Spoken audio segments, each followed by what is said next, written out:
So hey guys, welcome back to another video and I hope कि तुम लोग बहुत ही ज्यादा अच्छे और मजे में होंगे। वीडियो में आगे बढ़ने से पहले कहना चाहूंगा कि अगर इससे पहले का एपिसोड अभी तक नहीं देखा है तो क्या कर रहे हो यार, पहले जाओ और जाके उसे देख लो, वरना यहाँ पर तुम्हें कुछ समझ नहीं आने वाला। और जिन लोगों ने ऑलरेडी देख रखा है तो उनके लिए शुरू करते हैं आज का ये वाला एपिसोड। तो जैसा कि हमने पिछले एपिसोड में देखा था कि शीहाओ और बाकी सभी वॉरियर्स के सामने वर्ल्ड ट्री अचानक से अपीयर हो गया था, जिस वर्ल्ड ट्री के पैलेस के अंदर हमें एक गॉडेस को भी दिखाया गया था जो कि सिर्फ शीहाओ को ही देख रही थी। जिसके बाद सभी बैटल गॉड्स और वॉरियर्स इमोर्टल सीड को ढूंढने के लिए निकल पड़ते हैं, जहां पर शी हाओ और किंग यी को एक टॉप टायर की इमोर्टल सीड मिल जाती है, जिस इमोर्टल सीड को शी हाओ किंग यी को दे देता है। जिसके बाद शी हाओ का सामना इमोर्टल एकेडमी के एक डिसाइपल से हो जाता है, लेकिन शी हाओ उसे सबक सिखाकर उससे उसका आर्मर भी छीन लेता है। जिसके बाद शी हाओ पूरे इमोर्टल एकेडमी के वॉरियर्स के बीच में स्लोटर मचा देता है, जिनको बचाने के लिए इमोर्टल एकेडमी के एल्डर भी मैदान में आ जाते हैं, जहां पर अब इनके बीच में एक कंपटीशन शुरू हो गया था कि कौन से एकेडमी का डिसाइपल सबसे ज्यादा ट्रेजर्स को हासिल कर पाता है। जिसके लिए हेवनली इंस्टीट्यूशन एकेडमी और इमोर्टल एकेडमी के वॉरियर्स के बीच एक कंपटीशन करवाया गया था, जहां पर सबसे पहले राउंड को शी हाओ जीत जाता है। जिसके साथ ही यहाँ पर बाकी लोग भी अपने अपने रास्ते में आगे बढ़ रहे थे। इसी दौरान किंग यी के ऊपर एक बंदा अटैक कर देता है, जिससे किंग यी की ब्लू मून फ्लेम एक्टिव हो गई थी, जहां पर वो ब्लू मून फेरी की कुछ विजन भी देख पाती है। जिसके बाद यहाँ पर फिर शी हाओ भी आ जाता है और किंग यी से कहता है कि लगता है कि तुम सच में ब्लू मून फेरी की रीइंकार्नेशन हो। जहां पर अब ये दोनों एक पर्पल किलिंग के पीछे पड़ जाते हैं, लेकिन तभी इमोर्टल एकेडमी का वही बंदा गुस्से में आकर वहां की चट्टान को तोड़ देता है, जिसके टूटे ही वहां पर एक काफी बड़ा सा फिनोमिनन होता है, जो देखकर सभी लोग हैरान हो गए थे। और अब आगे इस एपिसोड की शुरुआत होती है और हमें उसी 5 डीमंस एलिमेंट वाले इमोर्टल सीड के एक बड़े से माउंटेन को दिखाया जाता है, जिसके आसपास सारे डिसाइपल गैदर हो जाते हैं और सभी लोग बस उसे ही देखे जा रहे थे। जिसके साथ ही यहाँ पर इन्हें कुछ एंशिएंट टेक्स्ट भी नजर आ रहे थे, जिसे देखते साथ ही यहाँ पर किंग यी कहने लगती है कि अगर हमें इस सीड को ऑब्टेन करना है तो सबसे पहले हमें यहाँ पर इस माउंटेन को क्रॉस करके आगे जाना होगा। जो बात सुन के शी हाओ किंग यी से कहने लगता है कि क्या तुम इस एंशिएंट टेक्स्ट को समझ सकती हो, जिस पर किंग यी बताती है कि पूरी तरीके से तो नहीं, लेकिन देख के अंदाजा लगा सकती हूँ। इसी दौरान हम दुगु यून को देखते हैं, जो कि इस माउंटेन को काफी ज्यादा सीरियस लुक के साथ देख रहा था, मानो उसे वो जगह मिल गया है जिसके लिए वो काफी ज्यादा लंबे अरसे से इसका इंतजार कर रहा हो। अब यहाँ पर हम उसी बंदे को देखते हैं जो कि सभी वॉरियर्स से कहने लगता है कि इस माउंटेन के पीछे ही वो इमोर्टल सीड शायद हमें मिलेगा। इसीलिए दोस्तों चलो हम इस स्टोन से बने हुए दरवाजे को तोड़ देते हैं और फिर इसके अंदर जो सीड है उसे भी ऑब्टेन कर लेंगे। अब ये बात सुनकर कुछ डिसाइपल सीधा उस माउंटेन के गेट पर अटैक करना शुरू कर देते हैं और उस माउंटेन के गेट को तोड़ने की कोशिश करते हैं। यहाँ पर तभी हम जे शियान को देखते हैं, जो कि यहाँ पर अपनी हेवनली एंट आर्ट नाम की एक टेक्निक का यूज करता है, जिससे यहाँ पर एक बहुत बड़ा सा जाइंट बीस्ट स्पेस फाड़ कर आ जाता है और उसके आते ही वो बंदा उसी बीस्ट से उस गेट पर अटैक करवा देता है। लेकिन इससे भी कोई असर नहीं होता। यहाँ पर डिसाइपल भी अपनी पूरी पावर्स का पूरा यूज कर रहे थे, लेकिन अफसोस की बात है कि यहाँ पर इनसे इस गेट पर एक खरोच तक नहीं डाला जाता। लेकिन तभी यहाँ पर हम दुगु यून को देखते हैं, जो कि स्माइल करता है और तुरंत ही उस बड़े से वॉल के सामने पहुंच जाता है और यहाँ पर अपने हाथ में एक कट लगाते हुए अपने गोल्डन ब्लड का यूज करता है और उस वॉल को टच करता है, जिससे हम देखते हैं कि उसकी जो गोल्डन ब्लड थी, जो कि एंशिएंट गोल्डन ब्लड है, वो पूरी तरीके से उस गेट को कवर करने लग जाती है। मतलब कि उस गेट पर जो लाइन बने थे या जो भी मार्क बने थे वो उसे पूरे तरीके से कवर करना शुरू कर देते हैं। जहां पर अब ये पूरा नजारा जैसे ही किंग यी देखती है तो वो कहती है कि शी हाओ, मुझे कुछ ठीक नहीं लग रहा। लगता है कि जिस रास्ते की हम तलाश कर रहे हैं वो इस डोर के उस पार नहीं, बल्कि ये डोर तो शायद कोई ट्रैप है। कि तभी वहां पर से अचानक से ब्लैक फॉग निकलता है और जिसके अंदर से हम बड़े बड़े हाथ को निकलता हुआ देखते हैं, जो कि किसी बीस्ट के लग रहे थे। अब ये नजारा देखकर 10 क्राउन किंग कहने लगता है कि दुगु यून, आखिर तुम ये क्या करने की कोशिश कर रहे हो। जहां पर अब तभी हम देखते हैं कि यहाँ पर एक एंशिएंट लैंग्वेज सभी को सुनाई देती है, जिससे सभी के कानों में दर्द होने लगता है। यहाँ पर हम देखते हैं कि जो सिल्वर बैटल गॉड होता है वो एक बैरियर से अपने दोस्तों को और खुद को बचा लेता है। जिसके बाद हम दुगु यून को देखते हैं, जिसकी आंखों में एक अलग ही चमक थी और वो उस वॉइस को सुनकर एंशिएंट लैंग्वेज में ही कुछ कहता है। जिसके साथ हम देखते हैं कि अचानक से उसकी बॉडी में से काफी ज्यादा एनर्जी निकलने लगती है, जिससे यहाँ पर हमें दुगु यून का ट्रांसफॉर्मेशन देखने को मिलता है। अब यहाँ पर ये सारा नजारा देखकर शी हाओ को भी मेरी तरह कुछ भी पल्ले नहीं पड़ रहा था और वो किंग यी से पूछता है कि वैसे एक बात बताओ, क्या तुम्हें कुछ समझ में आ रहा है कि आखिर ये बोल क्या रहा है। कि तभी हम पीछे मू शेन को देखते हैं, जो कि शी हाओ को बताता है कि मुझे ये लैंग्वेज समझ आ रही है और मुझे ऐसा लगता है कि यहाँ पर कुछ बहुत ही बड़ा होने वाला है, जो कि ठीक नहीं है। जो बात सुनकर शी हाओ तुरंत ही अपनी पावर्स को एक्टिवेट करते हुए कहता है कि दुगु यून रुक जाओ, और ये कहते हुए वो उसे रोकने की कोशिश करता है। लेकिन दुगु यून तो अब रोकने वाला नहीं था, वो तो पूरी की पूरी वॉल को तोड़ने में लगा था। जो देखकर हेवनली इंस्टीट्यूशन एकेडमी के जो दिमाग वाले डिसाइपल थे वो भी समझ जाते हैं कि अब मामला गड़बड़ाने वाला है। इसीलिए वो भी शी हाओ का साथ देते हुए दुगु यून को रोकने के लिए लेकिन उस पर अटैक कर देते हैं। जहां पर पर जैसे ही इन तीनों के अटैक्स उस रेड कलर की एनर्जी से जाकर कोलाइड करती है तो यहाँ पर एक बहुत बड़ा एक्सप्लोजन टाइप का हमें देखने को मिलता है। और जैसे ही धुआं हटा है यहाँ पर हमें एक क्रिएचर को दिखाया जाता है जो कि बहुत ही ज्यादा बड़ा होता है। और ये बीस्ट एक रेड हेड क्रिएचर है जिसे कि इस माउंटेन गेट पर सील किया गया था, जहां पर इस नजारा देखकर जेशियान कहता कि अच्छा, तो दुगु यून का प्लान स्टार्टिंग से ही यही था कि वो यहाँ पे आकर इस जाइंट से क्रिएचर को आजाद कर पाए, और जिसका मतलब ये है कि उसने हमें धोखा दिया। जहां पर हम देखते हैं कि वो जो क्रिएचर था वो फॉरेन लैंग्वेज में कुछ कह रहा था है जो किसी को भी समझ में नहीं आ रहा था, इसीलिए वो बीस्ट बहुत ही ज्यादा गुस्सा करने लगा था। लेकिन तभी मू शेन की नजर उस क्रिएचर के कपड़ों पर पड़ती है जिनसे खून टपक रहा था, जो देखकर वो कहता है सभी लोग थोड़ा केयरफुल रहना, क्योंकि ये जरूर से किसी स्पेशल सब्सटेंस से नहाकर आया है, और साथ ये वो मॉन्स्टर है जो पिछले एरा से अब तक किसी मेथड की वजह से जिंदा है। और इसके ओरा को ही देखकर इस बात का अंदाजा लगाया जा सकता है कि ये सुप्रीम बीइंग रियलम में है। यहाँ पर हम देखते हैं कि वो बीस्ट तांडव मचाना शुरू कर देता है कि तभी उसके सामने दुगु यून अपनी पावर का यूज करके एंशिएंट लैंग्वेज में उससे कुछ पूछता है, जो देखकर यहाँ पर किंगी बताती है कि दुगु यून असल में इस क्रिएचर से रास्ता पूछ रहा है कि आखिर वो कैसे अपने गार्डियन एंसेस्टर के लैंड पर वापस जा सकता है, और जिस पर वो क्रिएचर उसे बता रहा है कि दुगु यून असल में उसके एंसेस्टर की तरह ही है जो कि बस फोर्सफुली हर चीज को ऑप्टेन करना चाहता है, लेकिन इस माउंटेन के अंदर का जो रास्ता है वो कभी भी तुम्हें आगे बढ़ने नहीं देगी, क्योंकि दुगु यून भी अपने एंसेस्टर की तरह ही इस वर्ल्डली एनर्जी से कंटामिनेटेड है। इसीलिए अगर उसने इस माउंटेन गेट के अंदर एंटर किया तो ये रियलम उसे कभी भी बाहर नहीं निकलने देगा। जो बात सुनकर शिहाओ कहता है कि यानी कि तुम ये कहना चाहती हो कि इस गेट के अंदर एक अलग ही दुनिया मौजूद है जिसके साथ ही हम दुगु यून को देखते हैं। जहां पर ये सारी बातें सुनकर उसका दिमाग खराब हो जाता है और वो गुस्से में चिल्लाता है कि तुम झूठ बोल रहे हो, जो कहते हुए वो अपने ओरा को रिलीज करने लगता है और उससे लड़ने के लिए अपने स्पीयर को बाहर निकाल लेता है और कहता है कि नेदरवर्ल्ड के इंपीरियल क्लैन ने मुझसे कहा था कि अगर मैं तुम्हें ढूंढ लूंगा तो तुम मुझे मेरे घर जाने का रास्ता बताओगे, तो फिर आखिर तुम झूठ कैसे बोल सकते हो। यहाँ पर वो उस पर अटैक के लिए रेडी हो जाता है, जो देकर वो जो क्रिएचर था वो भी अपने एक जाइंट से स्पीयर को यहाँ पर समन करते हुए कहता है कि तुम भी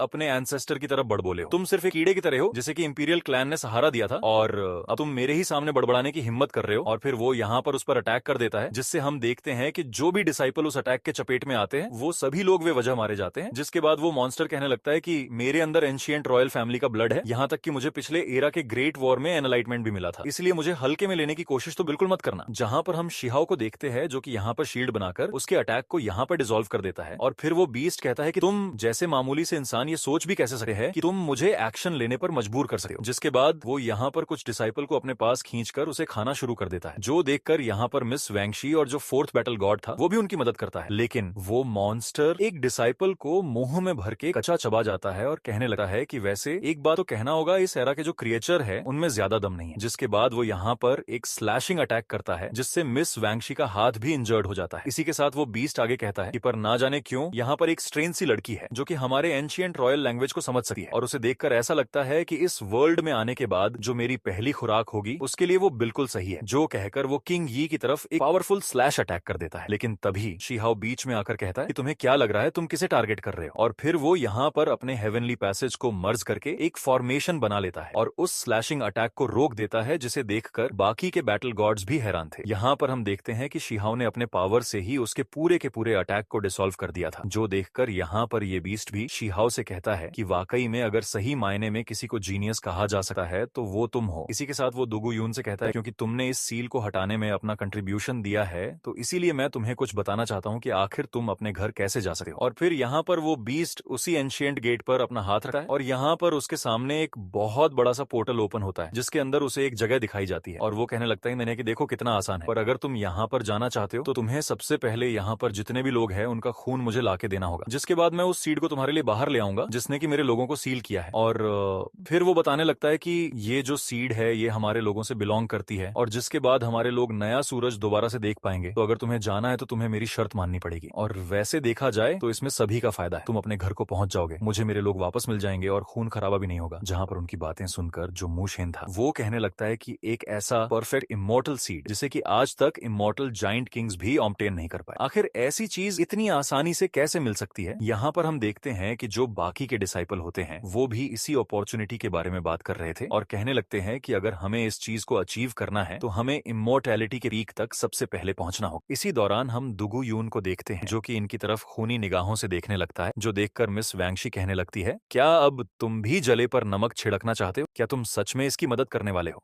जिस पर दुगु यून कहता है कि मुझे तुम दो वर्ल्ड्स के बीच की जो आपस की फाइट है उससे कोई लेना देना नहीं है, मुझे तो बस मेरे होम टाउन में वापस जाना है और इसके लिए मुझे जो रास्ता अपनाना पड़े मैं अपनाऊंगा। जो कहते साथ ही वो अटैक करने के लिए आगे बढ़ता है। तभी मिस वैंगशी और किंग यी वो दोनों ही मिलकर उसके ऊपर अटैक करना शुरू कर देती हैं, जिनके अटैक्स को दुगु यून डोज करने लगता है। और फिर हम देखते हैं कि जितने भी बैटल गॉड थे वो भी इनका साथ देते हुए उसके ऊपर हमला करना शुरू कर देते हैं, जिससे वहां पर एक धमाका होता है। इसी दौरान 10 क्राउन किंग भी दुगु यून पर अटैक कर देता है, लेकिन वो इससे भी बड़ी आसानी से बच जाता है। और अगले ही पल हम देखते हैं कि दुगु यून सभी को यहाँ पे बहुत इजीली निपटा रहा था। जो नजारा देखकर वो जो मॉन्स्टर था वो यहाँ पर अपने रेड कलर की गैस को चारों तरफ फैला देता है, जो कि सभी वॉरियर्स को अपने अंदर कवर कर लेता है। यहाँ पर वो क्रिएचर कहता है कि हाँ ऐसे ही मारो, मुझे खून की जरूरत है। इधर दूसरी तरफ 10 क्राउन किंग और जे शियान दोनों मिलकर उसके ऊपर अटैक किए जा रहे थे और यहाँ पर इनकी ऐसी ही फाइट चलते जा रही थी। उधर वो मॉन्स्टर मजे ले ही रहा होता है कि तभी यहाँ पर शीहाओ की आवाज आती है, जो कि यहाँ पर उस बीस्ट से कहती है कि मैं जानना चाहता था कि आखिर दूसरी दुनिया के इमोर्टल्स कैसे होंगे। जो कहते साथ ही वो अपने जाइंट डिवाइन हैंड से एक जोरदार पंच उसके मुंह पर दे मारता है, जिससे वो बीस्ट भी घसीटते हुए पीछे की तरफ चला जाता है। और फिर शीहाओ आगे कहता है कि लेकिन अब ऐसा लगता है कि मुझे इस बारे में जानने की कोई भी जरूरत नहीं है। जिसके बाद शीहाओ यहाँ पर the soul of mystical and heaven नाम की टेक्निक का यूज करता है, जिससे कि वो इस क्रिएचर को यहाँ पर सील कर पाए। जो नजारा देखकर दुगु यून उसे बचाने के लिए जाता है, लेकिन यहाँ पर मिस वैंगशी और किंग यी उसका रास्ता रोक लेती है, जहाँ पर वो बीस्ट शीहाओ से कहता है कि आखिर तुम्हारी हिम्मत कैसे हुई मुझ पर हाथ उठाने की। जिसके बाद वो अपनी पावर का यूज करते हुए यहाँ पर ट्रांसफॉर्म हो जाता है और हम देखते हैं कि उसके आसपास से ब्लडी ऑरा रिलीज होने लगा है। साथ ही वो यहाँ पर अपने डोमेन को भी रिलीज करता है और कहता है कि अब मेरे फील्ड के अंदर तुम सभी लोग पूरी तरीके से मेरे कंट्रोल में हो और हर चीज को मैं पूरी तरीके से एक ब्लडी स्टोन में कन्वर्ट कर दूंगा। इसी दौरान हम देखते हैं कि जमीन के अंदर से बहुत ही स्ट्रेंज और मिस्टीरियस टाइप की ब्लडी एनर्जी निकल रही थी, जो कि यहाँ पर आसमान में गैदर होती है। और वो मॉन्स्टर कहने लगता है कि जल्दी से जल्दी सुप्रीम पावर के आगे घुटने टेक दो, जिससे शायद मेरा इरादा बदल जाए। लेकिन शीहाओ को कहाँ फर्क पड़ने वाला था, वो कहने लगता है कि अपनी ये बकवास बंद करो। जिसके बाद हम देखते हैं कि वो क्रिएचर अपने ब्लड डिवोरिंग की पावर का यूज करते हुए शीहाओ पर अटैक करता है और वो यहाँ पर तेजी से शीहाओ की तरफ बढ़ता है। लेकिन हम देखते हैं शीहाओ यहाँ पर स्माइल करते हुए चुटकी बजाता है और चंद सेकंड में जितनी फुर्ती से ये आया था ना उतनी ही फुर्ती से वो पीछे की तरफ उड़ता हुआ चला जाता है। अब ये देखकर वो क्रिएचर अपने अल्टीमेट पावर का यूज करता है, लेकिन उस सील की वजह से जो कि शीहाओ ने लगाया था वो उसे पूरी तरह से एक्टिव नहीं कर पाता। जो देखकर वो हैरान था और कहने लगता है कि ये तो फायर रिप्लेसमेंट मेथड है, आखिर तुम सुप्रीम किंग की अल्टीमेट सीक्रेट इमोर्टल स्किल्स को मास्टर कैसे कर सकते हो। कि तभी हम देखते हैं कि बाकी लोगों की नजर भी शीहाओ पू जाती है, जिसके बाद शीहाओ अपने उस फॉर्मेशन की मदद से उसे पूरी तरह से स्प्रेस कर देता है, जिसकी वजह से वो अपने रियल फॉर्म में आ जाता है। जहां पर हम देखते हैं कि शीहाओ एक जोरदार अटैक उस पर कर देता और कहने लगता है कि तुम्हारे ओरा को देखकर लगता है कि तुम पावरफुल हो, लेकिन बिना ब्लड की मदद से तुम इसका यूज नहीं कर सकते और ये बस एक इल्यूजन की तरह था।